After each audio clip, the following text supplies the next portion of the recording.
J'aimerais ça que tu nous racontes l'histoire des cailloux. Je trouve que c'est une histoire qui est super intéressante. Tu peux nous dire d'où ça vient, cette histoire-là, pour commencer, puis après nous la raconter? Alors, j'ai fait beaucoup de bénévolat, dont du bénévolat chez les scouts. Et c'est mon responsable, en fait, qui nous avait raconté cette histoire parce que quelqu'un lui disait « Ah non, mais je peux pas faire ça parce que j'ai pas assez de temps, ça je peux pas, ça je peux pas. » Et c'était négatif, négatif, négatif. Et donc, il s'est posé, il nous a demandé de nous asseoir autour du feu et puis il a raconté une histoire. Donc, je vais vous raconter cette même histoire. Et vous allez voir que vous allez apprendre beaucoup de choses. Un jour, un vieux professeur donna une formation sur la planification efficace de son temps. Il proposa aux élèves une expérience, donc il sortit un grand pot en face de lui et il plaça délicatement des cailloux, donc comme ce que vous voyez à l'écran. Et lorsque le pot fut rempli de cailloux jusqu'en haut, il demanda « Est-ce que le pot est plein ?» Et les élèves répondirent « Oui », parce qu'effectivement, on peut regarder que le pot, il est plein. Il ne rentre plus d'autres cailloux. Non. Du moins. Alors, il prit un récipient et il remplit de gravier, donc il versa des graviers entre les petits cailloux. Il remua un petit peu le pot et puis il demanda encore une fois « Est-ce que le pot est plein ?» Donc l'un des élèves lui répondit probablement pas, parce qu'ils avaient compris qu'il y avait quelque chose derrière et que finalement il y avait peut-être encore un petit peu de place, mais il n'en était pas sûr quand même. Donc cette fois, il versa un sac de sable pour combler les interstices et il demanda « Est-ce que le pot est plein ?» Et là, sans hésiter, les élèves dirent non. Alors le vieux professeur, il remplit ce pot à ras-bord avec de l'eau. Et il demanda finalement, qu'est-ce que cette vérité nous démontre? C'est-à-dire, qu'est-ce que là-dedans on comprend de cette expérience qu'on vient de voir là? Et un des élèves lui répondit, ça démontre que même lorsque l'on croit que notre agenda est complètement rempli, si on veut vraiment, on peut rajouter plus de rendez-vous, plus de choses à faire. Et le professeur dit, non. La grande vérité que nous démontre cette expérience, c'est que si on ne met pas les gros cailloux en premier dans le pot, on ne pourra jamais les faire rentrer tous. Tout simplement, dans ce cas-là, on subit son agenda. Et ça, je pense que tout le monde l'a vécu au moins à un moment. Donc, si tu peux passer à la diapo, on va voir pourquoi je vous dis ça. Donc là, on sort de l'histoire. Donc si, par exemple, à la place de mettre les gros cailloux qui sont vos gros projets ou les choses les plus importantes pour vous. Donc par exemple, une chose qui est importante, ça pourrait être faire du yoga pour être en santé. Donc ça, c'est quelque chose d'important qui devrait se trouver dans vos gros cailloux. Mais si à la place, vous mettez l'eau, donc qu'est-ce qui va se passer sur la diapo d'après? On va voir que ça déborde si on met le gravier, alors que si on met le gravier de l'autre côté dans les interstices de nos cailloux, on s'aperçoit que les moyennes tâches, c'est-à-dire les tâches qu'on fait au quotidien, les choses qu'on met d'habitude, ça rentre si on a bien mis nos gros pavés en place, mais ça rentre pas si on a mis les petites choses, les petites bricoles qui servent à rien dans ce vase. Donc si on va maintenant sur l'autre diapo, voilà ce qui se passe si on essaie de mettre ces grosses briques, c'est-à-dire les choses super importantes comme les choses pour la santé, l'agenda, ça rentre plus, ça déborde. Alors que de l'autre côté, on s'aperçoit qu'on a pu mettre nos gros projets, on a mis des choses qui sont récurrentes, qu'on a l'habitude de faire, on a mis d'autres petites choses et on peut même se payer le luxe de rajouter l'eau, c'est-à-dire des petites choses qui nous font du bien en plus et du temps supplémentaire pour soi. Voilà l'histoire des gros cailloux. C'est où je subis mon agenda, où je le gère. Voilà.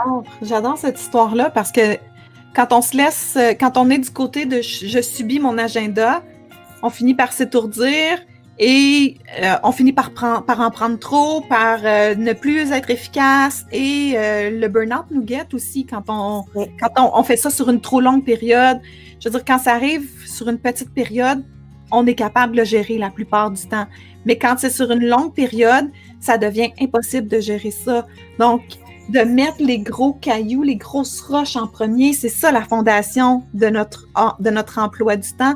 C'est vraiment là-dessus, je pense, qu'on doit miser. Peut-être vous pouvez vous dire, oui, mais c'est quoi mes gros cailloux? Ouais. Donc, si on suit cette matrice, donc c'est Eisenhower qui l'a mis en place, il y a donc une flèche qui va important et on a urgent. Les gros cailloux sont ce que vous voyez en rouge, c'est-à-dire important et urgent. Ce sont des problèmes pressants, ce sont des crises ou des choses à échéance ou des choses qui peuvent toucher la santé si c'est plutôt dans la sphère personnelle. Mais c'est vraiment les choses qui sont urgentes et importantes. Et donc, c'est des choses qu'on doit faire soi-même déjà, on ne doit pas les déléguer, et à faire rapidement. C'est vos grosses briques. Ça, c'est les grosses briques. Donc, on peut penser, par exemple, à nos rendez-vous médicaux qu'on ne peut pas déplacer. Les heures de travail, généralement, on a un nombre d'heures qu'on doit faire tous les jours. Donc, ça doit rentrer. C'est une brique ou c'est un gros caillou qu'on doit entrer dans notre agenda. Puis, je pense que de faire l'exercice de prendre son agenda, c'est d'ouvrir puis de voir, OK, est-ce que je bloque du temps dans mon agenda pour ça? Moi, je le fais, là, j'utilise énormément l'agenda et je bloque des périodes où je sais que je ne suis pas disponible pour autre chose que le travail, à moins, par exemple, qu'il y ait une urgence familiale. Là. On s'entend, la famille va être la priorité à ce moment-là.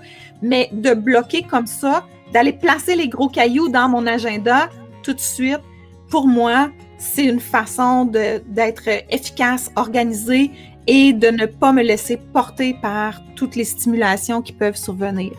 Donc ça, ce sont nos gros cailloux qui sont les problèmes pressants, les crises, les échéances. En fait, il n'y en a pas tant que ça, des gros cailloux. Non. Il y a vraiment, ça, il y a d'autres cailloux, disons des cailloux moyens qui vont s'ajouter si on parle, par exemple, de... le gravier, par exemple, ça pourrait être la sphère marron, important, mais non urgent. C'est-à-dire construire les relations, voilà, vous avez des rendez-vous avec des gens, faire de la préparation, les choses qui sont planifiées, qui sont déjà dans votre agenda avec des dates. Tout ce qui est ressourcement aussi. Et ça, ce sont des choses qui sont à planifier. Donc, c'est des choses qu'on met date à date.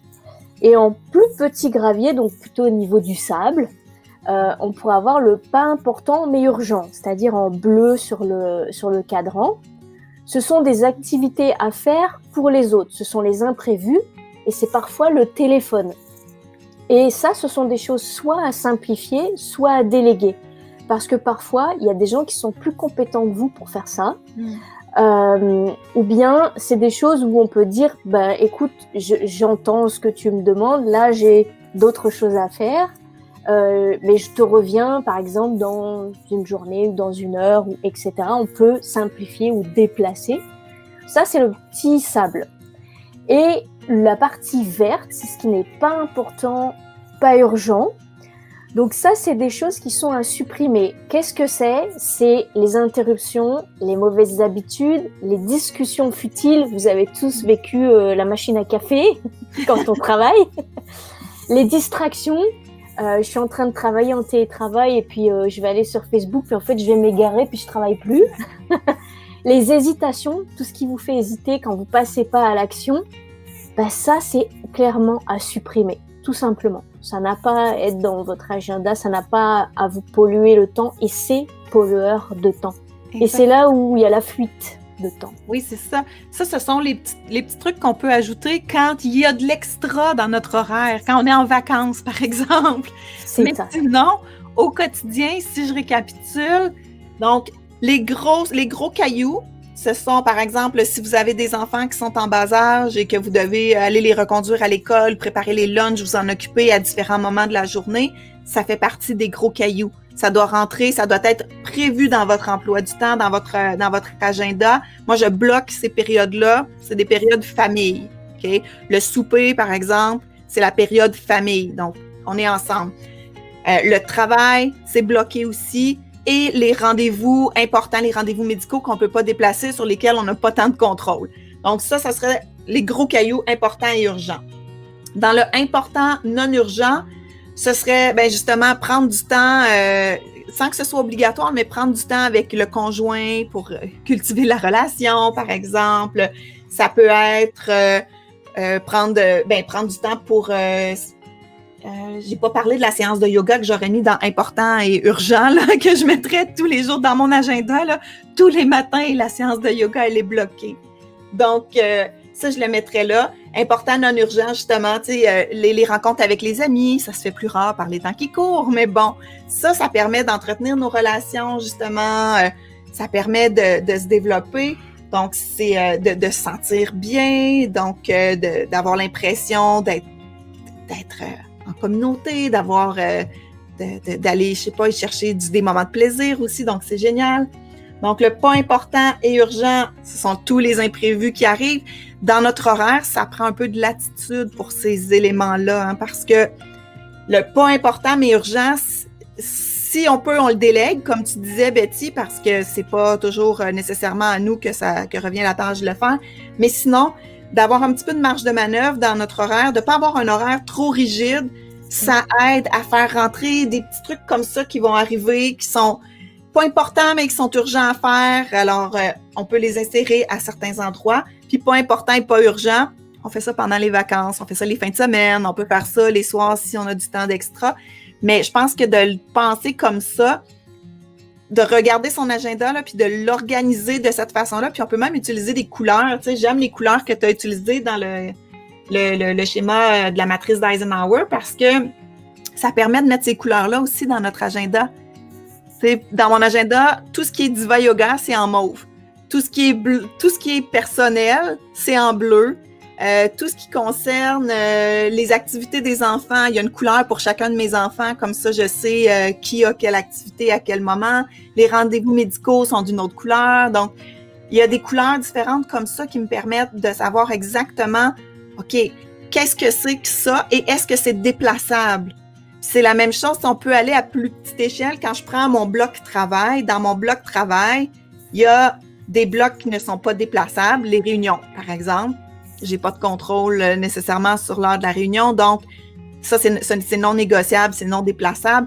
Mais il y a d'autres éléments dans ma journée qui sont déplaçables. Donc, s'il arrive un imprévu, je suis capable de le déplacer ailleurs, de reporter en me disant, OK, ça, c'est pas ce qu'il y a de plus urgent maintenant, mais ça va l'être bientôt, donc je vais le déplacer à tel endroit. C'est pour ça que je disais d'avoir un petit peu de marge de manœuvre dans son horaire. Ça permet justement d'aller déplacer, de prévoir l'imprévu, puis d'aller déplacer au bon endroit ce qu'il faut si nécessaire. C'est pour ça que l'image du vase, elle est vraiment très bien parce qu'on n'a pas cette notion de rigidité comme on pourrait avoir par exemple dans un tableau tout droit avec là on voit que les cailloux ils sont là où ils sont, c'est un peu pareil dans votre agenda, faut pas que ce soit strict au point qu'il y ait toujours ça à un endroit où faut vous laisser quand même un peu de liberté parce que quand on est trop rigide justement c'est là où la pression elle arrive, l'anxiété elle arrive, il faut laisser justement du temps pour l'imprévu, c'est obligatoire et ça fait partie de la vie d'avoir des imprévus. C'est ça. Les changements, le temps n'est pas linéaire. Non, exactement. Puis l'agenda doit pas être une source d'angoisse. Doit pas être. C'est pas un carcan dans lequel on doit absolument cadrer. Là. C'est un outil qui doit être flexible et qui doit nous permettre de nous organiser de la meilleure façon possible. Vous avez aimé cette vidéo? Abonnez-vous au studio Diva Yoga et découvrez nos cours et séries de yoga pour vous amener vers la santé, la sérénité et l'amour. Au plaisir de vous accueillir au sein de la magnifique et bienveillante Diva Family.